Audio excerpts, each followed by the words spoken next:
جنگ احد میں لوہے کی ٹوپی کی 2 کڑیاں حضور انور صلی اللہ علیہ وسلم کے رخسار منور میں چبھ گئی تھیں۔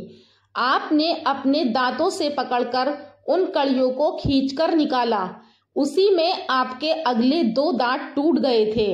بہت ہی شیر دل، بہادر، بلند قامت اور بارعب چہرے والے پہلوان تھے۔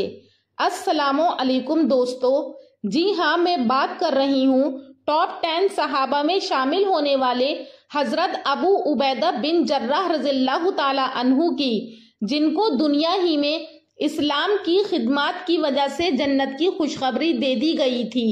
ویڈیو بہت دلچسپ ہے، لہٰذا ویڈیو کو آخر تک ضرور سنیے گا۔ حضرت ابو عبیدہ بن جراح رضی اللہ تعالی عنہ کا اصل نام عامر بن عبداللہ بن جراح تھا۔ آپ کا تعلق قریش کے قبیلہ بنو حارث بن فہر سے تھا۔ آپ کو رسول اللہ صلی اللہ علیہ وسلم نے امین الامت یعنی امت کا امانت دار کا لقب عطا فرمایا۔ آپ ان 10 خوش نصیب صحابہ میں شامل ہیں جنہیں دنیا میں ہی جنت کی بشارت دے دی گئی۔ حضرت ابو عبیدہ رضی اللہ تعالیٰ عنہ کا شمار اسلام قبول کرنے والوں میں ابتدائی 7 افراد میں ہوتا ہے۔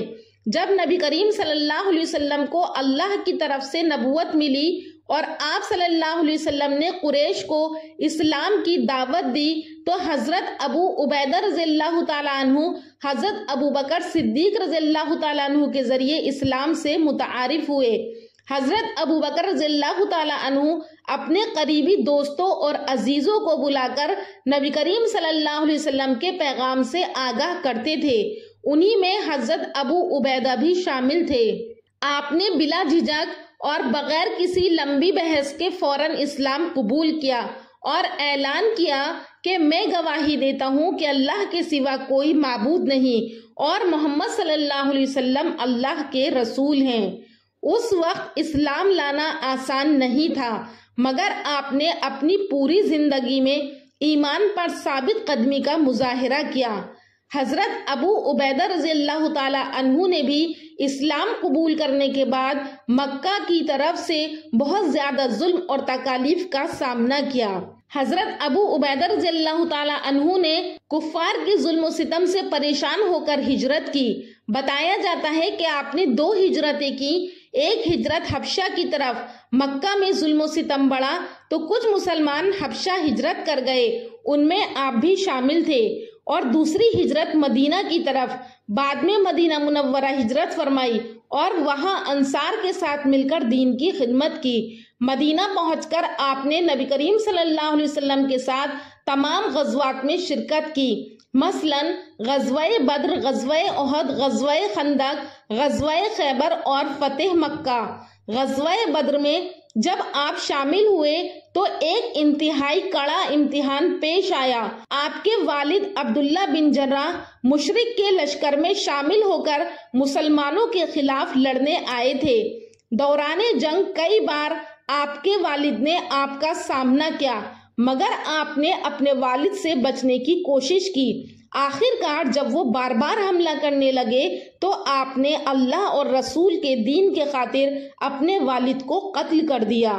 یہ قربانی قرآن میں اللہ تعالیٰ نے یوں بیان کی ہے۔ سورہ مجادلہ کی آیت نمبر 22 میں اللہ تعالیٰ نے ارشاد فرمایا کہ تم ان لوگوں کو نہیں پاؤ گے جو اللہ اور آخرت کے دن پر ایمان رکھتے ہیں کہ وہ اللہ اور اس کے رسول کی مخالفت کرنے والوں سے محبت کریں، خواہ وہ ان کے باپ، بیٹے، بھائی یا خاندان والے ہی کیوں نہ ہوں۔ یہی وہ مسلمان ہیں جن کے دلوں کے اندر خدا نے ایمان نقش کر دیا اور اپنے فیضان غیبی سے ان کی مدد کی ہے۔ غزوہ احد میں نبی کریم صلی اللہ علیہ وسلم کا چہرہ مبارک زخمی ہو گیا اور زرے کی 2 کڑیاں چبھ گئی تھی، جس سے سخت تکلیف ہوئی تھی۔ حضرت ابو عبیدہ بن جراح نے دانت سے پکڑ کر کھینچا، اگرچہ ان کڑیوں نے نکلتے نکلتے ان کے 2 دانت شہید کر دیے، لیکن رسول اللہ صلی اللہ علیہ وسلم کی خدمت گزاری میں 2 دانت کیا، جان بھی نثار ہو جاتی تو پرواہ نہیں تھی۔ ایک مرتبہ شام سے کچھ قیمتی سامان مدینہ لایا گیا اور نبی اکرم صلی اللہ علیہ وسلم نے تقسیم کے لیے حضرت ابو عبیدہ کو مقرر فرمایا۔ آپ نے ہر چیز ایمانداری سے تقسیم کی، یہاں تک کہ ایک چیز بھی اپنے لیے نہیں رکھی۔ اس پر رسول اللہ صلی اللہ علیہ وسلم نے فرمایا کہ ہر امت کا ایک امین ہوتا ہے اور اس امت کا امین ابو عبیدہ ہیں۔ حضرت ابو عبیدہ بن جراح رضی اللہ تعالیٰ عنہ کے صحیفہ اخلاق میں خدا ترسی، اتباع سنت، تقوی، زہد، تواضع، مساوات اور رحم کے ابواب نہایت ہی روشن ہیں۔ خوف خدا کا یہ حال تھا کہ محض معمولی واقعات ان کے لیے سرمایہ عبرت بن جاتی تھے اور اکثر خدا کی حیت و جلال کو یاد کر کے ان کی آنکھیں نم ہو جاتی تھیں۔ ایک دفعہ ایک شخص ان کے گھر آیا تو دیکھا کہ آپ زاروں قطار رو رہے ہیں۔ اس نے تعجب سے پوچھا کہ ابو عبیدہ خیر ہے، یہ رونا دھونا کیسا؟ تو وہ کہنے لگے کہ ایک روز رسول اللہ صلی اللہ علیہ وسلم نے مسلمانوں کے آئندہ فتوحات کا ذکر کرتے ہوئے شام کا تذکرہ فرمایا تھا اور کہا کہ ابو عبیدہ رضی اللہ تعالیٰ عنہ اگر اس وقت تک تمہاری عمر وفا کرے تو تمہارے لیے صرف 3 خادم کافی ہوں گے، ایک خاص تمہاری ذات کے لیے، ایک تمہارے اہل و عیال کے لیے اور ایک سفر میں ساتھ جانے کے لیے۔ اسی طرح سواری کے 3 جانور کافی ہیں، ایک تمہارے لیے، ایک غلام کے لیے، ایک اسباب و سامان کے لیے۔ لیکن اب دیکھتا ہوں تو میرا گھر غلاموں سے اور میرا استبل گھوڑوں سے بھرا ہوا ہے۔ میں رسول اللہ صلی اللہ علیہ وسلم کو کیا منہ دکھاؤں گا؟ حضور اقدس صلی اللہ علیہ وسلم نے فرمایا تھا کہ وہ شخص میرے نزدیک سب سے زیادہ محبوب ہوگا جو اسی حال میں ملے گا جس حال میں میں اسے چھوڑ کر جاؤں گا۔ ہادی دین کی اطاعت، محبت اور خدمت گزاری میں امین امت سے زیادہ کون پیش رہتا؟ واقع بدر میں باپ کو قتل کیا، رسول برحق کی راحت رسانی کے لیے 2 دانت شہید کیے، غزوہ ذات السلاسل میں عمرو بن عاص سے اختلاف ہوا تو صرف اس لیے توقع اطاعت گلے میں ڈال لیا کہ رسول اللہ صلی اللہ علیہ وسلم نے اتفاق باہمی کی ہدایت کی تھی اور فرمایا کہ میں تمہاری اطاعت نہیں کرتا بلکہ فرمان رسول صلی اللہ علیہ وسلم پر گردن جھکاتا ہوں۔ امین امت کا آخری لمحہ حیات بھی اطاعت رسول میں آپ نے گزارا۔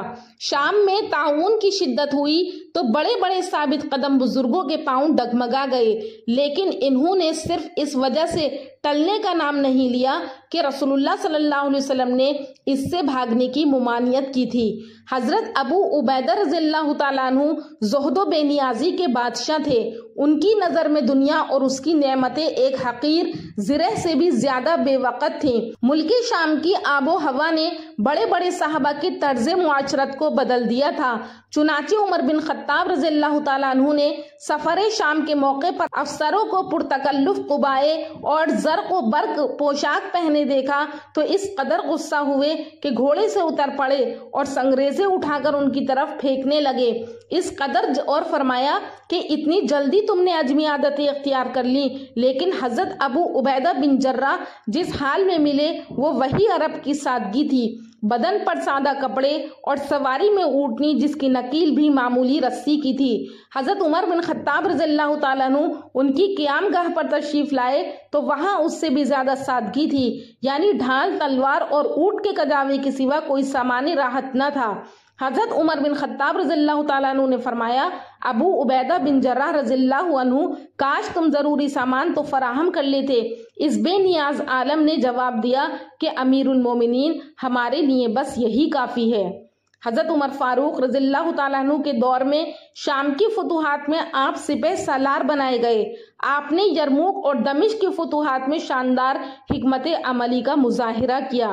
دمشق کے گورنر مقرر ہونے کے باوجود آپ نے سادہ زندگی اختیار کی، عام کپڑے پہنتے اور خود کام کرتے تھے۔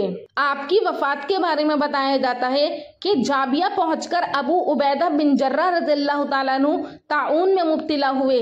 جب مرض کی زیادہ شدت ہوئی تو حضرت معاذ بن جبل رضی اللہ تعالیٰ عنہ کو، جو ان کے اسلامی بھائی تھے، اپنا جانشین کیا اور لوگوں کو جمع کر کے ایک نہایت مؤثر تقریر کی۔ آخر میں فرمایا، صاحبو، یہ مرض خدا کی رحمت اور تمہارے نبی کریم صلی اللہ علیہ وسلم کی دعوت ہے۔